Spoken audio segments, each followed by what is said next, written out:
CBSE ने कहा है कि वो 10वीं और 12वीं की बाकी बची परीक्षाएं कराने के लिए लॉकडाउन खुलने का इंतजार कर रही है। वहीं दिल्ली के शिक्षा मंत्री मनीष सिसोदिया ने मांग की है कि बाकी बची परीक्षाओं को रद्द कर देना चाहिए, इंटरनल एग्जाम के आधार पर ही बच्चों को पास किया जाए। ये एक मांग उनकी तरफ से आई है, मनीष सिसोदिया की तरफ से। कल 22 राज्यों के शिक्षा मंत्रियों, कई राज्यों के शिक्षा सचिवों के साथ मानव संसाधन मंत्री रमेश पोखरियाल निशंक की बैठक हुई। सभी बोर्डों से आग्रह किया गया कि पर्चे जल्दी जांचे जाएं, भविष्य में फाइनल नतीजे तैयार करने में देरी ना हो। इस पर ज्यादा चर्चा के लिए आइए सीधा रुक करते हैं हमारे सहयोगी सौरभ शुक्ला का, लेकिन उससे पहले आइए जान लेते हैं कि सीबीएसई क्या कह रही है। लॉकडाउन का हम वेट कर रहे हैं कि जब भी लॉकडाउन खत्म होगा हम अपने पेंडिंग एग्जाम भी पूरा करेंगे और हम अपना इवैल्यूएशन करके बच्चों का रिजल्ट भी देंगे। समय सीमा मैं इस समय नहीं बता सकता हूं क्योंकि हमें खुद भी नहीं मालूम है कि ये 3 तारीख के बाद की क्या स्थिति होगी। हम पॉजिटिव हैं और हम उम्मीद करते हैं कि अगर 3 को सब कुछ 3 मई को सब कुछ ठीक रहा, लॉकडाउन उठ गया, तो हम 10 से 15 दिनों में अपनी बची हुई परीक्षाएं जो 12वीं की हैं वो भी करा लेंगे और इवैल्यूएशन में हमें लगभग 1 से 1.5 महीने का समय लगता है, वो भी हम कराएंगे और उसके बाद हम रिजल्ट देने की स्थिति में रहेंगे। और चर्चा के लिए रुक करते हैं सौरभ का। सौरभ, अगर लॉकडाउन खुलने में वक्त लगता है तो इससे क्या परीक्षाएं न होने का असर आने वाले सेशंस पर नहीं पड़ेगा बच्चों के?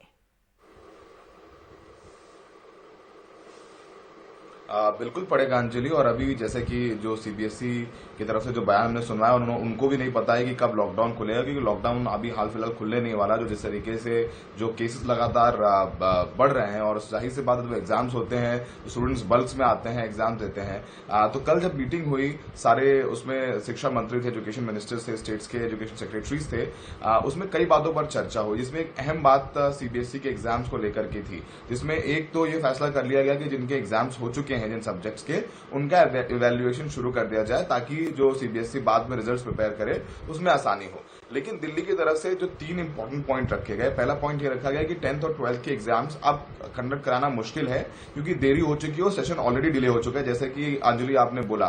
तो जो प्रीवियस इनके एग्जाम्स हैं, जो प्री बोर्ड्स हुए हैं, उसके बेसिस पर जो 29 सब्जेक्ट्स के एग्जाम्स होने बाकी हैं, अंजलि अभी 29 सब्जेक्ट्स हैं इनके एग्जाम्स होने हैं, तो 29 सब्जेक्ट्स का इवैल्यूएशन उनके प्री बोर्ड में उनके परफॉर्मेंस के आधार पर कर दिया जाए ताकि नेक्स्ट सेशन जल्द से जल्द शुरू किया जाए। इसके अलावा एक और बहुत इंपॉर्टेंट पॉइंट अंजलि रखा मीटिंग में, वो रखा कि आगे जो नेक्स्ट सेशन है उसका 30% सिलेबस यानी 30% सिलेबस कम कर दिया जाए, तो क्योंकि सेशन ऑलरेडी डिले हो चुका है। इसके अलावा ऑनलाइन क्लासेस हो रही हैं, अभी वो कोऑर्डिनेशन में थोड़ा सा प्रॉब्लम दिख रहा है, तो 30% जो सिलेबस है वो कम कर दिया जाए और उसी 30% कम हुए सिलेबस के आधार पर ही 2020 और 2021 की होने वाली जो आईआईटी एंड नीट की ये परीक्षाएं हैं उसी कम सिलेबस के आधार पर ही कराया जाए। इसके अलावा ये भी कहा गया कि जो AIR-FM है उसमें ज्यादा रेडियो में टाइम दिया जाए ताकि जो गवर्नमेंट से वो ज्यादा अच्छे से स्टूडेंट से इंटरैक्ट कर सके। तो ये सिफारिशें हैं, रिकमेंडेशन हैं जो दिल्ली सरकार ने केंद्र सरकार को दी है।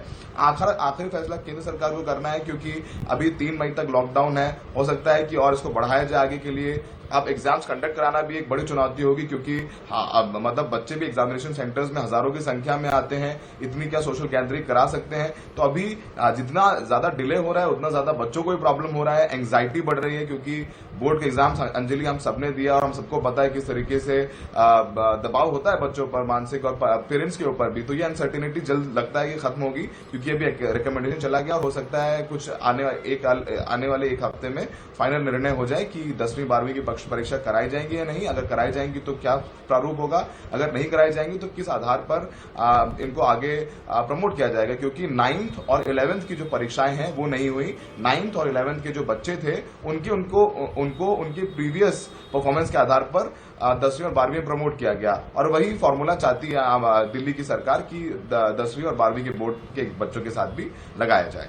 अंजलि, शुक्रिया सौरभ इसको पॉइंट टू द पॉइंट समझाने के लिए। लेकिन एक दिक्कत जो आगे अगर इस फैसले को मान लिया जाता है जो आ सकती है वो ये कि 10वीं से प्रमोट होकर 11वीं में जाना होता है, लेकिन 12वीं से अगर प्रमोट होते हैं तो फिर आगे कॉलेज में जाना होता है जहां पर वो इंटरनल मार्किंग अगर उससे प्रमोट किया जाता है तो दिक्कतें स्टूडेंट्स को कुछ आपत्ति भी हो सकती है। बहरहाल